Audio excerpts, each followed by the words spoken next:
bal'inni isaatiif jaalladhi Oromoo. Odeessi maddeen keenya eeran akka calaqqisutti miseensonni poolisii Oromiyaa quuqamaa fi aantummaa saboo fi qaban sakattaa oboo irratti taasifamu irratti jijjaa mul'isaa jiraachuun isaanii dhagahame. Akka kanaan koonyaa Arsii aanaa Gadabaa Saasaatti miseensi poolisii tokko oboo sakattaa jechuun dirqamsiifamnaan ani qaama koo deemee hin sakatta'u jechuun rasaasaan garaa keessa of dhahee jira. Haalli kun seenaa Mustafaa Huseen fa'aa irra deebiin dalagamutti akka jiru namatti mul'isa jechuun ibsan. Yeroo ammaa kana poolisiin kun hospitaala seenee yaalamaa jiraachuun beekamee jira. Nutis fayyina hawaa fi sabnis ilmaan isaa aantummaa qaban cinaa akka dhaabbattan waamicha keenya dhiyeessina. Fulbaan 14/2021 giddugaleessa Oromiyaa aanaa Huyyuu magaalaa Garburaachaa keessatti Oromtichi tokko hidhattoota mootummaa badee balleessa PPtiin ajjeefamee reeffi gatamee argamuun dhaga'ame. Fulbaan 14/2021 qibxata kalee halkan giddugaleessa Oromiyaa magaalaa Garburaachaa keessatti Oromtichi ammaa maqaaf eenyummaan isaa guutuun hin baramin tokko ajjeefamuun reeffi isaa achuma magaalaa Garburaachaa Boromaan barumsaa lakkoofsa sadaffaa toorkeen lafa iyyaa horii Garburaachaa gatamee buluun barii isaa reeffi argamu odeessi maddeen raadiyoo irratti biyyoolessa Oromiyaa magaalaa Garburaachaa irraa arganneen beekuun danda'amee jira. Akka maddeen kun dabaluun himanii namni ajjeefame kun ga'ees mudhii irraa qabattoo hin qabne yoo ta'u reeffi nam kanaa irraa qabattoon nam kan manidhaa keessa baasanii ajjeesuun hidhattoonni mootummaa shifta PP reeffa badee eeggatan shakkiin jedhu hawaasa keessatti uumamee jiraachuuf ganamarraallee hawaasi naannoo qaamota PPtiif reeffa nam badee jiru hanga baasullee qaami badii PP amma hojii dhibiittu harkaanuu qaba. Kanaaf dhufne reeffee san kaasus ta'e ilaaluuf yeroo hin qabne jechuun diduun ammoo ijjeesuu irraatiif raga dabalataatii jechuun karaa dhiyoo irratti biyyoolessa Oromiyaatti himan maddeen magaalaa Garburaachatti dararaan ilmaan Oromoo Walloo murni shiftaa Abiyyi Ahmed jalaatti argamanii jiran kan yeroo hamiituu caalaa ammaata ta'uun ibsamee jira. Bal'inni isaatiif jaalladhi Oromoo. Dararaan ilmaan Oromoo Walloo murna PP shifticha Abiyyi Ahmed jalatti argaa jiran kan yeroo kamuu caalaa ammaataa ta'uu maddeen keenya ibsan. Fira qindaa'aa uummata Oromoo Walloo irratti deemaa jiruun waraana PP fi humna addaa waraanaan irratti raawwataa jiruun ajjeefamuu, hidhamuu fi reebamuu dararaa ulfaataa argaa jiraachuun cinatti qe'ee fi jiruu isaanii irraa buqqa'uun beelaan dhumataa jiraachuun dhagahame. Walumaa galatti yakki uummata Oromoo irratti raawwataa jiru duula duguuggaa sanyii Amaarrii fi PP'n irratti gaggeessaa jiru ta'uu hubachuun ilmaan Oromoo fi firoottan ilmaan Oromoo dirmannaa barbaachisu akka taasisudha.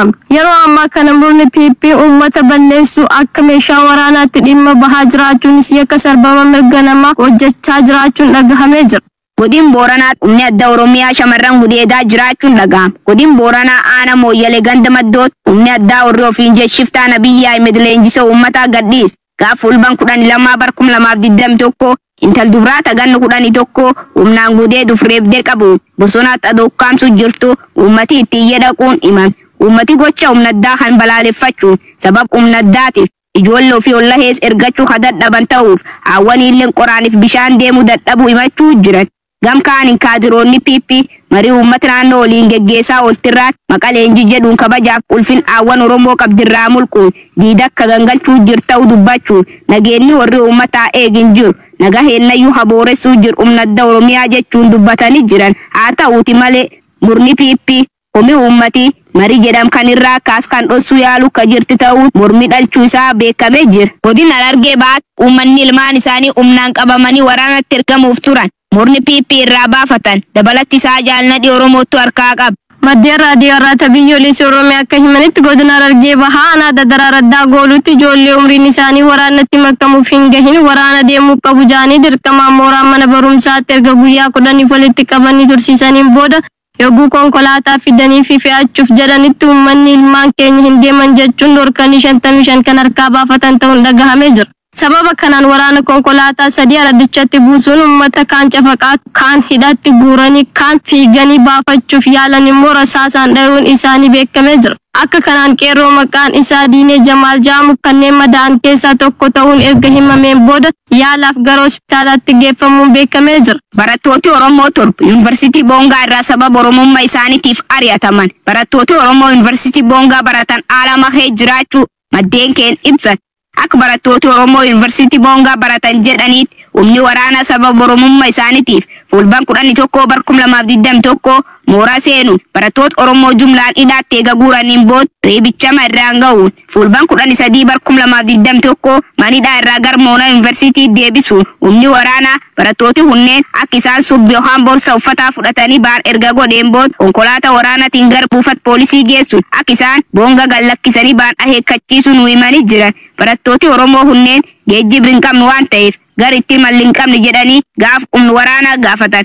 Umni waraanaa paatroolii lamaan duraaf duub ajabuun konkolaataa buufata kee jiru itti fe'anii gandaanga Oromiyaa seensisuun ilmaan shanii of keessaa baafne jechuun akka bakkeetti isaan gataniillee dubbatanii jiran. Barattooti Oromoo Moonaa Yuunivarsiitii irraa ari'ataman sabab tokko malee Oromummaa yakka ta'ee fi akeekkachiis malee akka daangaa Oromiyaa keessa gataman ta'an maqaan isaanii Barata Abbaaya Ejjataa, Barata Qalbeessa Soorii, Barata Boona Soorii, Barata Qajeelaa Abtaamuu, Barata Zakkaariyaas Margaa, Barata Dabala Waaqjiraa, Barata Iyyoob Salamoon ta'uun beekamee jira. Barattoonni Oromoo Yuunivarsiitiilee Oromiyaatiin al jiran bakkoota hedduutti dararaan kan erga jiru yoo ta'u guyyaa dheengadda fulbaan 13 barkum 2021 irraa jalqabee mooraa Yuunivarsiitii Jijjigaa keessatti rakkoo hamaa keessatti argaman ta'uu barattoonni Oromoo Moonaa Yuunivarsiitichaa dubbatan. Barattoonni Oromoo Yuunivarsiitii Boongaa irraa ari'ataman akka barattooti Oromoo Yuunivarsiitii Oromiyaa keessa jiraniif ilmaan Oromoo bakki jiru sagalee ta'aniif gaafatanii jiran. Dhagastoon raadiyoo irratti biyyoolessa Oromiyaa jaalatamu oduun nu har'aa qabna haa gammaa san dhageessifne fakkaata. Qophiilee heenkaafa waliin qoommi dansa qabaadha.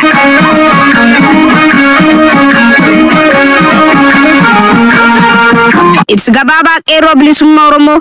Qeerroon bilisummaa Oromoo erga hundeeffamee haasee qabsoo bilisummaa Oromoo keessatti guddaa fudhachuun uummanni Oromoo roorroo gabroonfataa jalaa akka bilisoomuuf wareegam qaamaaf qalbii itti kaffaluun bulchiinsa Adwaayii olaantummaa TPLF jal turbukuteessuu danda'us adeemsi qabsichaa karaa maquun Oromoof Oromiyaa aduri caala duguugga namaatiif lafaatiif saaxilanii jiran kan keessatti qeerroleen bakka meeqa qoodamuun burjaajiin guddaan dhalatee qabsoon qeerroon geggeessaa ture karaa irraa maqee allayyaakkuuf waan dab irraa barannee gam qeerroo bilisummaa Oromootiin ood kennuu qabna. Waraan keewwaba waliin taanee qabsoo kanaa xumur gochuuf yeroo garagaraatti qeerroon bilisummaa Oromoo kutaalee gargaraa marii adeemsisaa turree jira. Marii keen akkum goolamne ibsi baafannee karaa ittiin sagalee warraaqsaa heen dabarfan tolfannee jira. Kanaaf guyyoon muraasan booda karaa raadiyoo irratti biyyoolessa Oromiyaatiin qophii qeerrootiif dhimmi warraaqsa kutaalee Oromiyaa gar fuulduraa irraatti ibsi bakka bu'oota qeerroo bilisummaa Oromootiin ni laatama. Kanaaf qeerroon bilisummaa Oromoo saa ibsi humba irraa kaasuun bakkoo jiraniin of qopheessuun qabsoo qawweef qabsoo qixundaa walitti hidhee Oromiyaa yeroon itti dhuunfan injifannoon uummata Oromoof qeerroo bilisummaa Oromoo fulbaan 14 barkum 2021. Dhaggeeffattoota keenya kan nagaa jirtan raadiyoo Arraata Biyyoolessaa Oromiyaati. Caqastoota raadiyoo Arraata Biyyoolessaa Oromiyaa sagantaan keenya akkuma itti fufetti jira. Wallee kana booda qophii walmaa waraana bilisummaa Oromootti dabarra. Waliin tura. Oromoo Harargeen sini geerara. Hibeetu? Taaka. Hayyee naa itti fagaamu.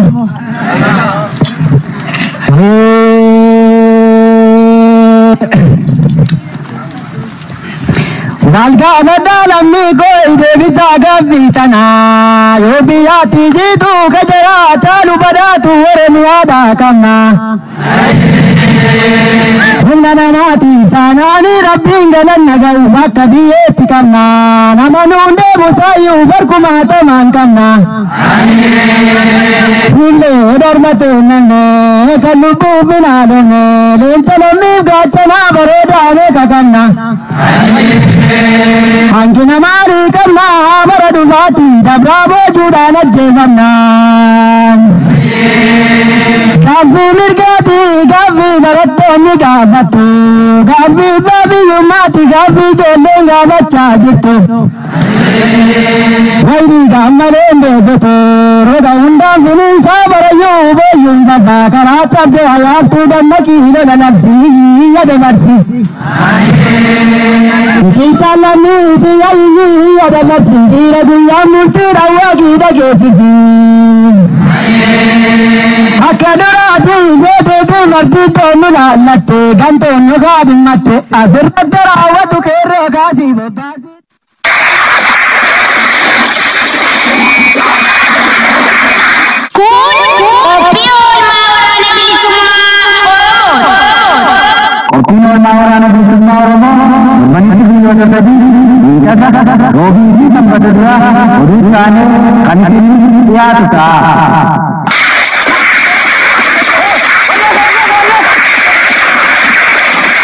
Kopi Olma Oromo, injifannoolee waraana bilisummaa Oromoo, haala waraanni bilisummaa Oromoo keessa jiru, bu'aa ba'ii fi mudannoolee adda addaa kan keessatti waraana bilisummaa Oromoo irraa dhageenyudha.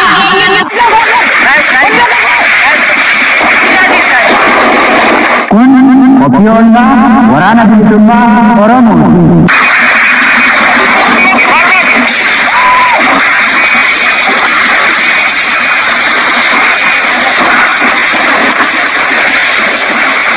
Yooyya baggammaddan bag waliin gammannisaniin jecha gootichi waraan bilisummaa Oromoo zoonii giddu galeessaa lixi shaggar humnaara waraan bilisummaa Oromoo urjiiwwan lolaa summiiwwan gabroonfataa waardiyaa Oromoof Oromiyaa dhaloota qabsoon qawwee rakkoo Oromootiif furmaati jedhu fuulban 13/2021 eebbisiisu ajajaa wabo zoonii giddu galeessa Oromiyaa lixi shaggar. Gabaas karaa raadiyoo arratti biyyoolessa Oromiyaatti ergeen beeksisee jira. Eebbi kun bifoowwan hawwatu. Bakka ajajoonni zoonitiif qondaalonni waraan bilisummaa Oromoo, miseensoti waraan bilisummaa Oromootiif akkasumas uummati Oromoo bal'aan argamuu kabajamuu dabaluun ibsanii jiran. Yooyya akkam jirtu dhaggeeffattoota keenya oduun injifannoo tarkaanfii obbo zoonii kibbaa sin dhageessis kan kana sin dhageessisu annadi Oromoo Dula bobbaa jaalalamoo galtuu waboon zoonii kibbaa Cibraan Maddaal Buudaaf Cibraan Gumaabas Tuulaa Surroo Aanaa Dugda Daawwaa Ganda Dogoo fi Uloo Dooyaa Ulbaana 14/2021 barraaqa sa'aatii 11 kaasee hanga galgalaatti lola guddaa weerartoota waliin taasisaa ooleen loltoota diinaa hedduu du'aaf madoon yoo adabu gama meeshaatiin kilaashaa akkaamaa 12 hidhannoo guutuu waliin meeshaalee didiqqaa hedduu booji'ee galii moonaa qabsoo bilisummaa Oromootiif godhee jira. Dinajese kufe Udona deman Tabate kufe wabon Udona deman Chumujete kufe wabon Udona deman Jarate kufe Ashamaa akkam jirtu kabajamoo ilmaan Oromoo, oolmaan nagayaa. Oduu tarkaanfii gooticha waraana bilisummaa Oromoo zoonii lixaanitti dhiyeessa aan hawwii qalbeessaati.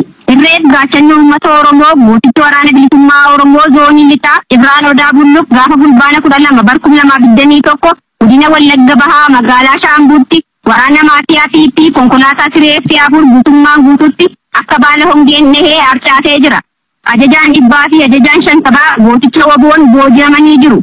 Ittiin fufuun abdii gaachanni sabaa waboon zoonii lixaa gaafa fulbaana 13/2021 Wallagga Bahaa Haroo Limmuu jalatti kan argamtu magaalaa Bariitoo seenuun tarkaanfii jabaa waraana weerartuu Tiippii waliin gaggeesseen loltoota Tiippii hedduu ishii hadhaa du'a habbuuqachiisuun injifannoo boonsaa galmeesseera. Fulbaana 11/2021 abdiin Oromoof Oromiyaa gurmurrisaa Oromiyaa waboo zoonii lixaa ajajaa humna addaa Abdusalaam jedhamu godina Wallagga Bahaa eebantuutti du'aan adabeera. Ittiin fufuun tarkaanfii wal fakkaatu gurmurrisaa Oromiyaa waboo zoonii lixaa godina Wallagga lixaa Onaayiraa bakka addaa Malkaa Qilxuu jedhamutti waraana luftituu Tiippii sireetti tokko laga Malkaa Qilxuu buusee jira. Fulbaana 14/2021 irreef gaachanni uummata Oromoo gooticha waraana bilisummaa Oromoo waboon zoonii lixaa humna furgaatu urjii lolaa godina Wallagga Bahaa ona Saasiggaa bulchiinsa magaalaa Bareedaa iddoo addaa Bareedaa sadaffaa jedhamutti humna addaa Beenishaangul Gumuzii fi ilmaan naftanyaa konkolaataa siree fi lamaan dhufte rukutuun hedduu ishii du'aa fi madoo dandamii hin qabneen adabee jira.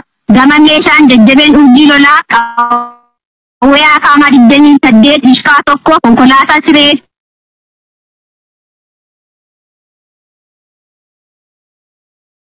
Maamii irraa boojuun mooraa qabsoo bilisummaa Oromoo galii taasisee jira. Bilisummaa Oromoo quucartuun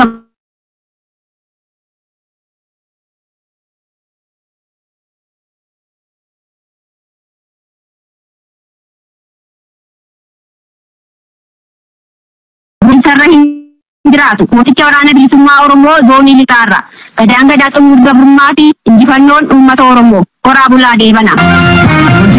Oromoo baafnee takkisaa kan kibbaa kan kaabaa keetu galeessa. Haadhaawwiin wareerii gaaddidduu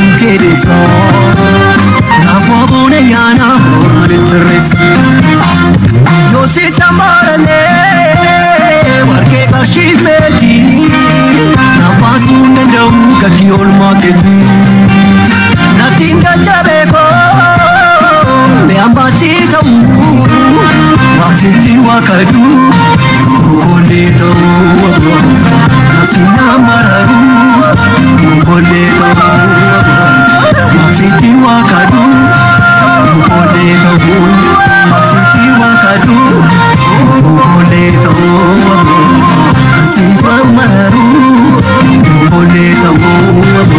Ashama akkam jirtu dhaggeeffattoota keenya gumaat gooticha waraan bilisummaa Oromootiif taasifame sin dhageessis kan kana sin dhageessisu annadi Oromoo maadhee biyya Denmark Koonyaa Boorisoo Boruu birraa bara 2021 qarshii 34,400 tumsa oboof kallattiin arjoomtee jirti. Dubartootaa fi hawwan Oromoo biyya Awustiraaliyaa magaalaa Meelbaarn jiran garee falmattuu Aabaa Obbo gumaacha shamarran obootiif shilingii Keeniyaa 64 gumaachanii jiran. Maadhee marii caayaa qabsaa'otaa fedhii ofiitiin qabsoo bilisummaa Oromoo tan goboon hoogganamti cimsuun biyyoottan garaagaraa irraa caayaa marii qabsaa'otaa jalatti ijaaraman.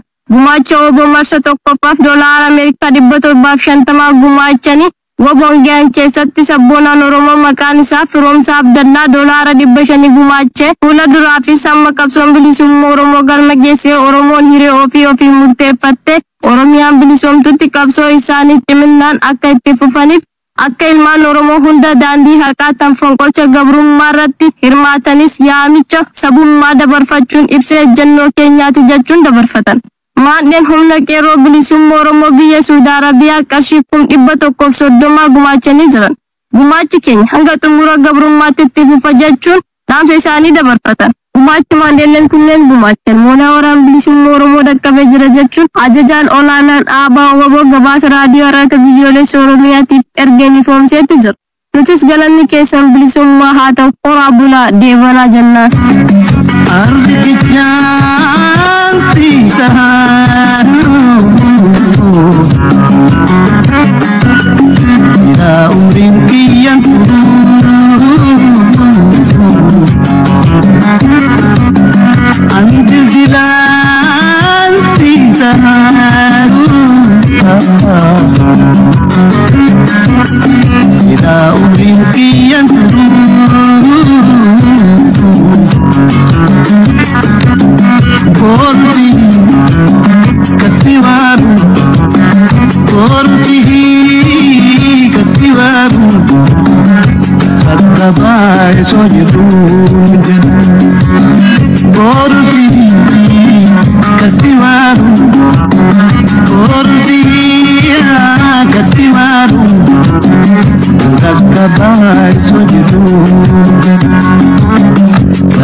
Yooyyaa miseensi waraan bilisummaa Oromootiif Dr. Cibra Soddon Booro jaaljabeessa bagna gaangar raadiyoo irratti biyyoolessa Oromiyaa dhufsiin jecha garmarii heenna waliin seenna. Ayyee jaaljabeessa mootummoonni koloneeffatoon impaayar Itoophiyaa faadarbaan Oromoo qooduuf saboota Oromoolee baroota Oromoo waliin boodee argeessa jedhe. Eegii waggoota muraasatiin booda immoo waraanni bilisummaa Oromoo shiru Oromoo gidduutti nyaatee jireessaan dhiigee Oromoo boleeyyan gara tokkoo kan nyaatu waraanaa cabsu. Akka Oromoon akka sabaan nyaafisaa adda baasee beekee loltaasisee torbaan kan keessa immoo fulbaan 11 wagoo shirniyaaf adii horsiifatee bula Oromoo konnee gujibaa mosoo shoomalee gargaraa walitti duumariisisee naga buusu dhabeef. Mee adeemsi marii eessanii kan naga buufattanii kan bal'inni isaa dhaggeeffattoota keenyaf nuyi.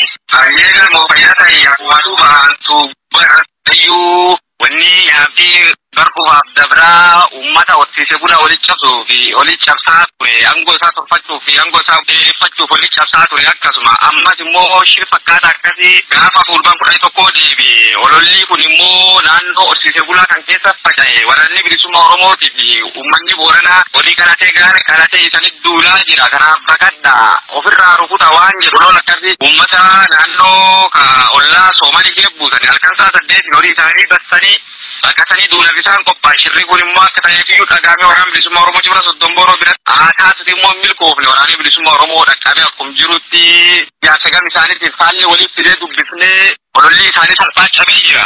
Ololli isaanii kan immoo wanni isaa diraayaa hin taanee fi jaarronni gam lamaanitti dubbifnee immoo ololli taa'uu isaanii hubatanii jiran ololli taa'uu isaa hubachuu callaa miti kaleellee waliin nu cabsaa turan nu qarayyuu gosaa olla soddaa jaala waan kan immoo deebitanii dhaqqabdanii waan kana olola gan hin jenne kan waladhaa turre harti immoo nagaa fettanii olol kan cabsuuf nuun baatan edhanii simanna guddaa fi ulfinni guddaan nu dheessee uummanni salphaa ololli sun cabe jira ololli sun immoo kara nagaatiin taa'ee walitti dhufee horatee addaan ba'ee jira. Ayyee nagaaf taphatiisan woboon horsiifatee bula Oromoo Booranaatii fi gosoota Soomalee gidduun lakkaabsiisee jira. Bu'aan hawaasummaa siyaasaa nurraa argannu bu'aa akkamiiti? Beekamu wanni gama hawaasaatti sirriitti bu'aan argamu haala amma kan uummanni Oromooti fi uummanni kun illee keejju haala ulfaata akkaan bonaa fi hoolaan jajjaban harkaan qabu duraa duuban hoolaa fi bonni hamaan harkaan qabu keessatti bu'aa kan immoo har'a yoo isaan ol cabsanii kan taate waliin xiqqaan isaan harkaa qaban warri harkaa bahee dhabamuuf waan deemu jiruuf bonaan kumatanii waan rakkatuuf miidhamuuf deemaa jiraniifi immoo nagaan jidduu isaanitti argamu bu'aa guddaa jennee amanna bu'aa guddaa jennee yaadna hawaasa jidduutti immoo gam siyaasatiin waraanni bilisummaa Oromoo kalee waan baheef beekaa waan qabatee jiru beekaa immoo inni isaa guddaan inni yoti meeshaan inni kaasa jiru meeshaa nagaa afaan qawweetiin qabamte bakka deebisuu fi meeshaa kaafne malee meeshaa nagaan balleessuuf kaafne miti bu'aan immoo isaa guddaan gama siyaasaa kennatti yoti waraanni bilisummaa Oromootiin nagaa ta'uutiin yoomuyyuu nagaa jaalachuutiin waan ibsan fakkaata. Ayyee diiliyoo yeroo ammoo woboo maqaa gosoota kaleetiin bobba jajjabduu jira karaa saboota ollaa Oromoo jiraatanii Oromoo laafisuu yaaluu kan yoo silaalii mijaa'es bu'aa akkamii irraa argattu? Kun immoo waanum beekamu waanum jiitta wanni isaan guddoo akkuma kaleessatti itti fayyadamaa tura aangoo isaanii tolfachuuf fayyadamaa jiranitti ammas duula karaa garaagaraatiin irratti duulamee fokkee qabee jiru waraanni bilisummaa Oromootiin qaamonni garaagaraa naannatti isaan rakkatee isaan rakkisuuf dirqana akka waraanni bilisummaa uummanni biyya olicha waraanni bilisummaa Oromootiif qaamonni immoo isaan harkaa qabu kunini waa kallattii isaatii irraa fuulii isaanii kallattii deebi'u kallattii biraa deebi'uuf kallattii himlol gosaa ka uummata waliin buusoo kanatti deebi'uuf yaaliin isaa godhanii jechuudha. Kanaafuu gabaabumatti bu'aan isaanii guddaa yeroo uummanni kun walitti cabse waraanni bilisummaa Oromootiif qaamonni biraallee gara uummataatillee sochiin silaa jiru guutuun kallattii daangaa yookiin uummata waliin buusana deebi'uun isaa kolkaa jiru nam kan cufaatu achi deebisuuf yaalii taate garuu hin taane bu'aan isaan gaachee barbaadan silaa hafuuf uummata walitti kaatanii foorfachuu barbaadaniitu kun immoo hin ta'ullee yoomillee hin foorfatanillee yoomillee carraakkasilee hin argatan. Oromoof saboota ollaa isaa qubatan waliin buusuun kun ba Oromiyaa godin Harargee baatiif Harargee lixaa akkasuma kibba Oromiyaa keessa jabdu mul'ata. Amma immoo adeemsi woboon eegalee jiru kun waan guddoo dansaati milki dansa. Rakkooleen akkanaa kun yoo kutaa Oromiyaa gara biraatti uumamte immoo hawaasi Oromootiif humni waraana bilisummaa Oromoo bifa qabsoo Oromootiin ta'ee akkasuma akka saba Oromootii bu'aa buusuun furuu irratti akka hojjetamuuf isaan muuxannoo keessanirraa maal nu gorsitan? Ayyee fayyaa ta'e kunii waan mul'atu waraanni bilisummaa Oromoo immoo shirri diinaa jalbii hordofuun silaaftuu aadaa isaatii hojiin kennu guddaa walii kaadhaeffannee kaayofsannee naga uummataa deebisuuf uummata naga dhabe naga isaa bakka deebisuuf sochii godhaa waan jirru kanaafi. Wanni immoo isaanii halkanii guyyaa uummata walitti buusuuf carraaqii isaan godhan ofii isaaniitti aangoo isaanii bitatti aangoo isaanii dheereffachuuf yeroo garaagaraa keessatti gocha fakkaata akkasii dalagaa turan kanaaf hawaasni illee kallattii hawaasatillee yoo taate hawaasni waan jiruun hordofee akka isaanii impaayirichi tortoraan kun hawaasni kun guutuun hawaasni impaayir tokko jala cabee jiru waan ta'eef impaayir tortoraa kan jalaa ba'uu fi hawaasni kun immoo nagaa isaa ittifachuu fi immoo qaamni nagaa eegduu kamiyyuu kan nagaaf jedhee dhaabbatu kamiyyuu waan ta'e yeroo kamiyyuu jalbee hordofee shir isaanii hordofuun yeroo kamiyyuu hordofuu callaan qaaman bir dhaabbatee jalaa fashaleessuni injifannoon argamuu jiru kan akka inni karaatti hin gufannee fi akka wanni kunniin kallattii dhibiitti waan gara gosaa gosaatti akka kaleessaa sanitti hin deebi'e jalbu'anii hordofuun dirqama. Kanaaf kanaafiyyuu dhaamsiimmaa qoraan bilisummaa Oromooti fi qaamota nagaa eegdota kaminiyyuu shirmoo tummoonni ta'anii dhaqanii uummata walitti buusanii ofii jidduutti impaayir isaanii xiqqachuu fi yeroo kamiyyuu caalayyuu aangoo isaanii dheereffachuu fi bittaa nagaa jalatti uummata kan dararuu fi yeroo kamiyyuu isaan carraadan shiroot kan immoo uummatii filleenii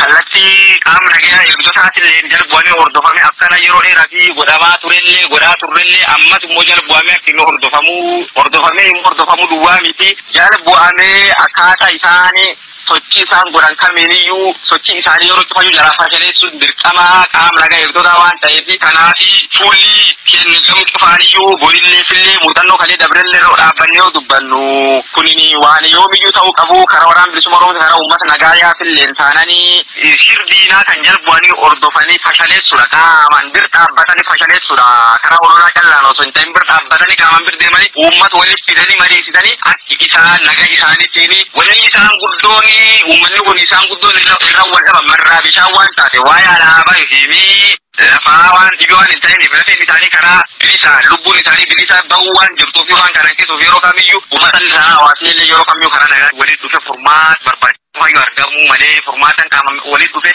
haasa'ee gariin faayirichaa fuuldeeffachuu qabaa jedhu sochiin keenya qabu.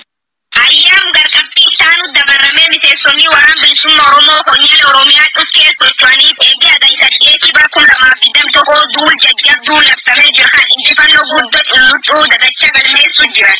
Isanillee akka miseensa waraana bilisummaa Oromoo zoonii kibbaa qonya hojii baatee socho'uu jirtanii injifannoo xuxuluqa galmeessuun keessamee dhaga'amuu jira. Eegi bobbaan kun jalqabe isan godin gujii baa keessatti injifannoo akkan galmeessita keessa dhuunfattanii jirtan.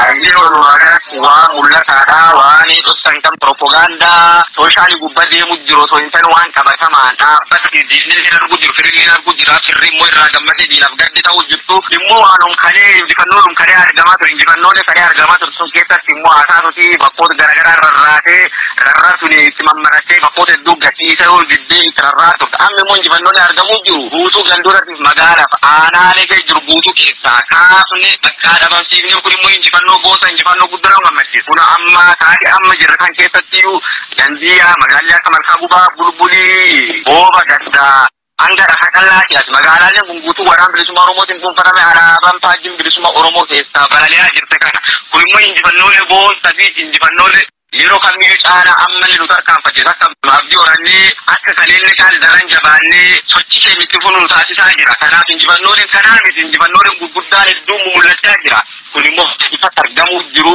waan qabatamaan ammumtallee sooshaal irraallee arguu dandeessanii karaa hedduun arguu dandeessanii alaabaan faajjiin bilisummaa Oromoo alaabaan Oromoo magaalota amma maqaa kaafne kan keessa ta'anota cufayyuu keessa kaaffee alaabaan Oromoo keessaa balaluu jiru kan callaa miti naannoo amma ishee jirti keessatti halkanii guyyaa isaa dhabdee halkan irreen hin qabu teessee magaalaa keessa rakkachuu jirta akkaataa nyaata dhugaatii isaaniitiin wal qabsiisee nyaata dhugaatii yookaan argachuutti hin jirta uummatni eegdenta uummata kadhattee uummata rakkisaa jiru kun immoo injifannoolee argamteessa waan gurguddoodha kun immoo waan silaa injifannooleen argamu akka daran injifannoolee biraatiif nu tarkaanfachiisan injifannoolee kan fakkaatu argamaa. Ayyee jajjabeessa hangaafi biyyasumaa xumuraa waan dhaamatu uummata Oromoo bal'aa akkasumas waraana bilisummaa Oromoo zoonilee biraa jiranii waan dhaamatti yoo qabaate dhaamat. Ayyee ulfaati kan mootummaa isaanillee jajjabaata akkasuma rakkoolee jirtuu fi injifannoolee jirtootota gurgumaraatiin jiraatan jecha waraana bilisummaa Oromootiin immoo waraanni keenya kallattii dirqamiiniyyuu kallattii afraan kallattii dirqamiiniyyuu hojiin inni hojjechuu jiru hojii boonsadha kanaaf waraanni bilisummaa Oromoo ka durii caalayyuu nagaa uummataa eegsisuuf kallattii sochootan keessa ofeeggannoo cimaadhaan achi isaan socho'anii fi injifannoolee argaman keessatti immoo injifannoo daran caala dabruuf yookiin bilisummaa waaraa kareessa illee barbaadaa jirtu sunitti akka seenuuf injifannoolee argamanirra dhaabbannee machaa osoo hin ta'iniyyuu injifannoolee argame ol teeyyannee injifannoolee dhibii barbaaduuf jajjabaannee wal jajjabeessinee hamilee qabaannee haa itti fufnuuti uummanni Oromoo immoo kallattii jiru qeerroon bilisummaa Oromoos taananii hojii waraanni bilisummaa Oromoo hojjechaa jiru malaa waan dhokan hin ta'iniif fuulatti mul'achuu jiru kanaaf qeerroon bilisummaa Oromoo akka kaleessaa suniif deebi'ee of ijaare akka kalee suniif bakka kalee deebi'ee qeerroo maqaa osoo hin ta'in qeerroo dhugaa ka'umkalee qeerroo bilisummaa Oromoo jedhamtee beekamsuunis deebi'ee hojii isaa harka gargaraatiin taanan ifaan ifa taanan kallattii kamiiniyyuu caasaa ofii diriirfate akka inni itti fufuudhaan fi jarrumaatii. Ayyee jajjabeessa gaafiif deebiin waliin gooteef maqaa dhaggeeffattoon raadiyoo irratti biyyoolessa Oromiyaatiin guddoo galatoomii ulfaatii hin jennu. Ayyee salleen kayoo milkaa wayyoon ulfaata.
sagantaa keenya xaqasaa jirtu jennee abdanna. Sirba kana booda gara qophii addaa arraaf qindeeffannetti isin ceesisna. Ammalleen turtiin keessan waliin haa ta'u.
fulbaan kudhan sadii yookaan guyyaa kaleetii agarraatti lolii guguddaan waraan bilisummaa Oromootiif waraan weerartuu Itoophiyaa gidduu deemaa jiraachuuf akkasumas lol kan irraa miidhaa dhaqqabeen waraanis loltoota Itoophiyaa kun guddoo aarii jabduu keesseen uummata magaal Bulooraa, magaal Fincaa, magaal Garbaa akkasuma bakkoota hedduutti barnoota tajaajilu hawaasaatii waan ta'an hundaayyuu dhaabuun uummatman keessatti beela dheebuun dararaa jiraachuu dhageenye. Mee haalli naannoo keessanii maal fakkaata? Haalli naannoo keessanii dhaggeeffattoota keenya gurra buus. Haalli naannoo keenyaa jedhameetanii haalli naannoo keenyaa ammaan kana amma dugda daawwaa jala jirra. Ana dugda daawwaa kana keessa bakka kaleessarraa jammaree har'a ganama gara fuullee sa'aatii 11tti wallolli jammaree guyyaa kaleessaa ture maanguddoo itti ergitee waraanni bilisummaa Oromoo maanguddoo ergee nurraa dhoogga'an kun nama tokko milishaan kun namuma keenya nurraa dhoogga'a jedhanii maanguddoo erganii maanguddoon kun atti laffisaa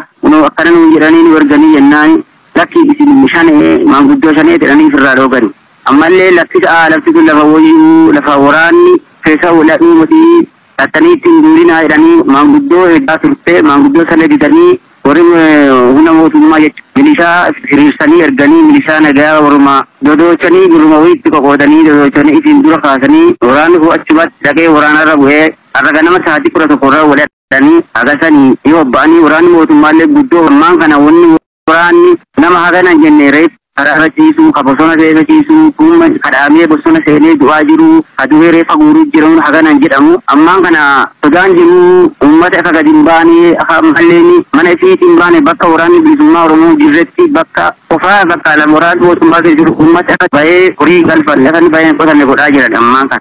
Du'ummaani isanii fakkaatlee waraan bilisummaa Oromootiin waladhanii miidhar dhaqqabdeen aarii uummata abba'uun kunin uummata beelaf dheebuun dararanii man keessa gabba'uu dhoowwuun kun akkam isanii fakkaata.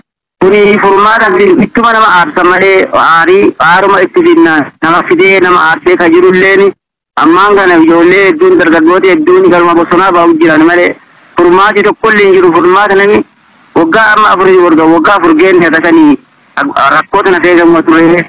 Horii namaan qalanii mana namaan gubanii warra shanee jedhanii maatii soddoolee yoo ta'e uffishaa soddaan gubanii mana soddaan gubanii oolu shanee baatee soddaa keetii botee jedhanii dararaa hammaa uummatarraa gaggeessuu jiranii kun xiqqoo keessumatti amma bulii kana haqa waraanni bilisummaa